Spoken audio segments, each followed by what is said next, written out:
If you've listened to many things we've talked about at Marriage Helper, either our YouTube channel, the articles that we write about on our website, all the things that we do, you've heard us talk about pushes.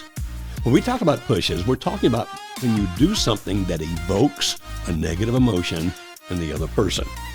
Well, there's a third kind of push. The first is I do something that evokes a negative emotion. The second kind of push is I'm not doing something you want me to do, and that evokes a negative emotion. But there's a third kind of push, which you do just by existing. What? Let's talk about that. Hi, I'm Dr. Joe Beam with MH International, along with Kimberly Holmes, our CEO. Welcome to Relationship Radio. Kimberly, I'm getting more and more. I've been in a couple of seminars out in the country. I was in Florida and then I was in Georgia, and people keep saying the same thing over and over again. Wow, this push and pull concept just makes so much sense. Mm-hmm. And it helps us understand things in all kinds of ways. Because one of the things we really rely on is that we take very complex psychological and sociological issues, principles, teachings, studies, understandings, and make them as simple as possible. Because we've discovered the simpler they are, the easier it is not only to understand them, but to start understanding the nuances around them. And so we talk about pushes, we mean things that evoke negative emotions. We talk about pulls, we talk about things that evoke positive emotions. And so the first time we talked about, as I just said a moment ago, when I'm doing something that evokes a negative emotion within the other person, can you think of an example or two we can help people with if they haven't heard us talk about that before? Sure. Using an angry tone in communication could be one. Not doing something you said you were going to do. So I'm thinking chores here. Like you said you would take out the trash. You said you would help with the dishes, whatever. Okay, that's the second kind of push, right? Mm-hmm. Okay. So the first is I'm doing something that evokes a negative emotion within you. The second is I'm not doing something you expect, anticipate, believe I should do, and that evokes a negative emotion within you. Now, we have talked about that in so many different podcasts and videos and all over the world. Let's look at that third one. I didn't realize until I was doing a webinar the day before we recorded this, when I started talking about the third push, and even our own team members said, we've never heard you talk about that before. This is classic you, by the way. I just want to point this out. Classic Joe is he's just in the middle of a normal everyday teaching and talk, comes up with a brand new idea or tactic or something to which everyone else is saying, well, we better scramble to put this together because we have never heard this before in our lives. Well, I have thought about this before. I'm sure you've thought about it. But I guess we need to actually put it out there where it makes some sense. And that's this, the push you do by existing. Now, let me explain what I mean by that. You see, if your spouse has an affair, for example, or your spouse gambles away all the money, in other words, your spouse has done something that he or she knows hurts you. And they can see the pain that they're causing you. Maybe they've actually left you and they're living someplace else. Maybe they're still living at home, but they're still doing that thing. And they look at you, can see the pain, can see the hurt. They can see the pain that the children go through, the harm it does them. And a push starts existing by your existing. What I mean by that is they look at you, and whenever they see you or think about you, they feel bad about themselves because it reminds them of their sin, if you want to use that word, of their violation of the covenant between the two of you, of the thing that they did that caused you the pain, and they don't like feeling bad about themselves. And so, Kimberly, when people have that kind of push, now it's not because if I'm the one being offended, it's not because I'm reminding them of how bad they are, because if I do that, that's actually the first kind of push. Mm-hmm. I'm doing something that evokes a negative emotion within you. Mm-hmm. The third kind of push is where I'm not actually doing anything other than being me. Mm-hmm. So why do you think that leads the other person to feel so bad about themselves, even if I'm not saying anything about it? Well, it's that guilt. They're wanting to get away from the reminder, the guilt, the shame of, I'm supposed to be here for you. I committed to you. I committed to the kids.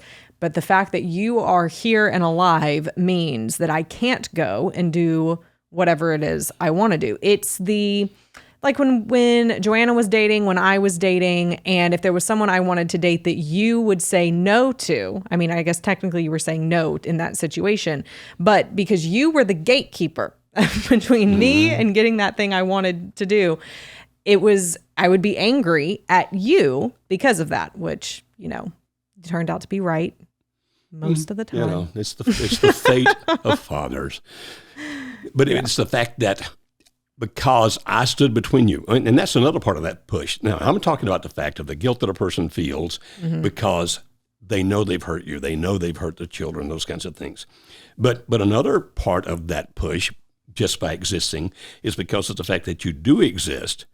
You're still a problem, an obstacle to what it is they're trying to do. And so, for example, people have said, my spouse is mad at me just because I'm standing for the divorce. And you might say, okay, that's the first kind of push because you're doing what's called a necessary push. But you don't have to do anything. If you just are still alive, then the other person is going to have negative thoughts about you. They're being pushed away, not by what you're doing, but by what they're doing and how it leads them to feel when they think about you, when they see you, when they talk about you. Now, when I mentioned this yesterday on a webinar, the day before we recorded this, then people all of a sudden were writing in and said, boy, that explains what my husband's doing. That explains what my wife is doing. It seems to be more typical of husbands than it does of wives. What would you think? Okay, let me process that for a minute. Off the top of my head, I'm thinking it has something to do with the fact that from the research that has been done historically, it seems that women are the first to divorce, and when they decide to divorce, they are done. So they tend to take a longer to make their decision to leave, but once they make it, they're out. Also, it's easier for a wife to leave with the kids. So if a husband is the one feeling like you're the one standing in my way, he can feel like, well, the wife is going to have more custody or be able to fight for more custody. She's going to be able to fight for alimony. She's going to be able to get this, that, or the other. So it's not as easy for the husband to break ties in a typical marriage relationship where the husband is the main provider. That would be my off the top head. I think that's true. But often with guys, it's also this sense of responsibility that our whole culture has taught me. I'm supposed to be the provider. I'm supposed to be the leader. I'm supposed to be this, that, and the other. And now I have vacated that.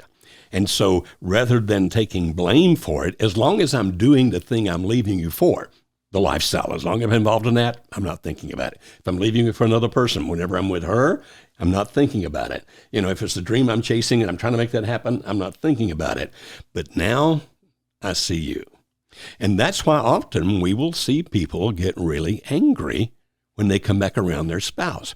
And we hear this all the time. My husband, and it can be the other way, it can be the wife, my husband or my wife is mad that I'm working on my pies. And I think it's still part of this same principle because of the fact that it's like, I'm actually becoming a better person, and whatever justification they were using for leaving me, now they don't have as much justification because I continue to grow and develop. And so they look at me. So it's not anything I'm doing about them that's pushing. Right. It's just me being me and growing. Right. That's pushing. Right.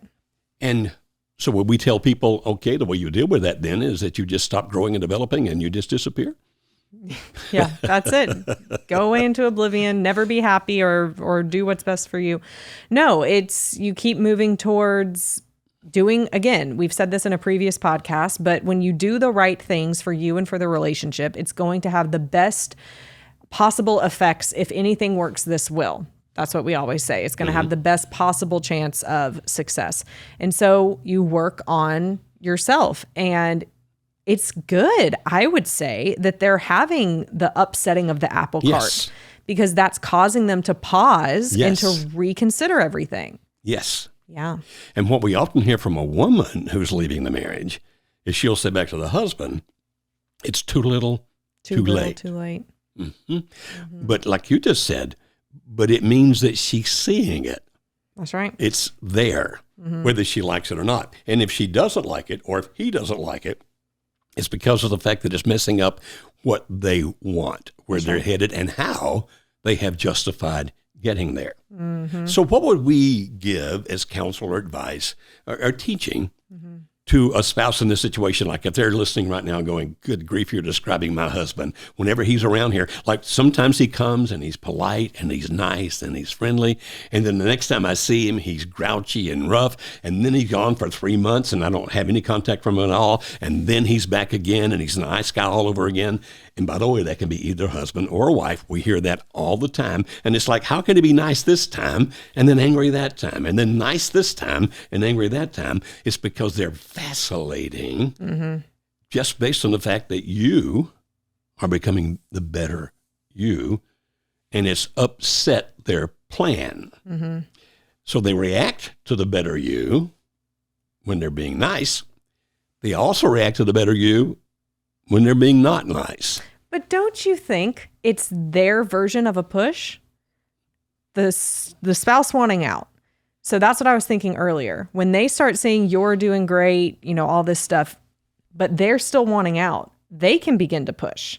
So they're going to start doing things to push you away in those in those first two categories specifically. Right. So you need to be aware of that, you, the standing spouse that we're talking to, as the tactic, because the more steady you can be, the better the outcome is. And that's this is psychology 101. We know that when there's a certain type of homeostasis in a relationship or in a communication cycle, that once, if that homeostasis is conflict, we fight all the time. If I do this, he does that, and I know that's what it's going to be.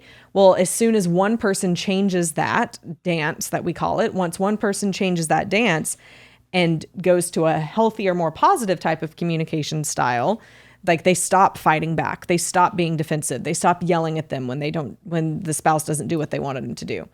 Typically, that other spouse is not going to respond immediately with, oh, well, this is nice and loving and a nice change of scenery. It's going to be, they're going to keep pushing because they're wanting to get back to that homeostasis that they expect to be in the relationship. So that's kind of what's happening here, just on a different scale.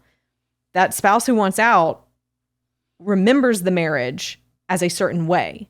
They're going to try and make the marriage that again to continue their path out. But if you stay steady on the right changes, they can't justify it. So that's exactly what you want to happen. Excellent. Very, very good. Homeostasis, can you cure that with penicillin? Probably. Just define the word for us. So homeostasis is a state of things being in its normal way and in the expected way of it. That's not, I'm sure if we looked at the actual definition of it, it would sound a lot better, but it's the expected way of things, homeostasis, and it's where things feel comfortable. So we see that a lot in, science mainly, but in relationships, we get into our own type of homeostasis, so to say, because we get into our routines, we get into our habits, we get into our communication styles, conflict patterns, things like that. And that becomes the marriage's homeostasis, which for couples in crisis, that homeostasis has likely led them most of the time to be in this crisis situation. So what we teach at Marriage Helper is teaching a new type of homeostasis in some way. Like, here's the new way to be. This is what you want that environment to look like. So here's what you can do to help make that happen. But it's going to take changing everything. And so that's why it takes a slow change, because everything has to get comfortable in the new environment. Okay. So we'll start summarizing this. That's very good. And so just by the fact that you keep becoming the better you, then that's not a push in the typical number one thing, like I'm doing something to evoke a negative emotion within you. It evokes a negative emotion within them because you're not doing what they want you to do. They're not doing what they expect you to do. Want to maintain the homeostasis, for example. And so they see that as a push. And sometimes that means they just don't come around you. But as Kimberly pointed out, sometimes they'll push back. And by being mean to you, by saying cruel and harsh things, by doing financial things that cause you difficulty, what they're trying to do is to get you to go back and behave the way you behaved before. Therefore, if you keep growing, doing the right things you should do, if your spouse reacts negatively to that, that's a better sign than if your spouse just ignores it. Because if your spouse just ignores it, it means, I don't care. The fact that it bothers them and they become angry and all those kinds of things actually indicates that some part of them still sees this as being the thing that shouldn't happen. Am I right about that? Yes. Okay. And so our advice would be, if your spouse is not coming around you, don't freak out. If your spouse, when he or she is around you, sometimes is polite, sometimes is not, don't freak out. If your spouse actually says, you're working on this pies thing really aggravates me, good. Keep doing it. Not to aggravate your spouse. That's not the purpose. You work on the pies so that you can become the best you that you can possibly be. Don't let your spouse's negative reactions stop you from that.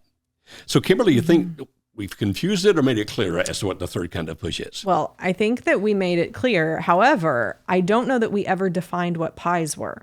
Oh, so we should sorry about probably, in case someone is new. So the PIES is the acronym that we use to talk about working on yourself physically, intellectually, emotionally, and spiritually. And we have a whole framework that goes into that, which we don't have the time, but there's other videos we can link to in the show notes and description that can help you understand further what that is. But it's a framework of working on yourself in 4 holistic areas. Mm-hmm. Because if you start trying to put a marriage back together or just want to have a better life, you always have to start with you.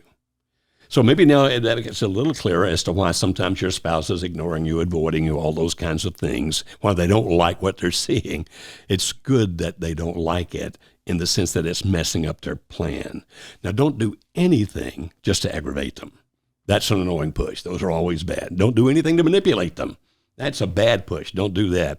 But you becoming the best you can be, that's what you want to do. Okay, Kimberly, so how can we help them? Yes.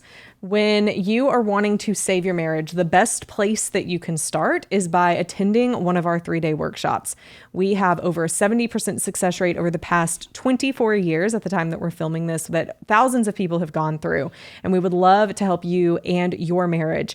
So if you want to find out more about that, then you can book a call with one of our client representatives and find out more about our workshop by going to marriagehelper.com/workshop. Also, if you're saying, you know what, I want to explore the workshop, but maybe I'm not ready yet. I just found this podcast. I don't know what to expect. I need a little more help on where to start. Then we have something free for you. And I love free. I know you probably love free as well. You can go to marriagehelper.com/free and get our free mini course on how to get your spouse back, where we go deeper into the pies. We go deeper into some of those communication styles that I was talking about and how you can begin to change the way you're communicating so that it can ultimately end up changing the way you and your spouse are communicating together. All of that you can find in the free mini course by going to marriagehelper.com/free. Great word. I love that word, free. My favorite 4-letter word. Free. Free. Thank you for joining us on Relationship Radio. We look forward to seeing you in the next episode.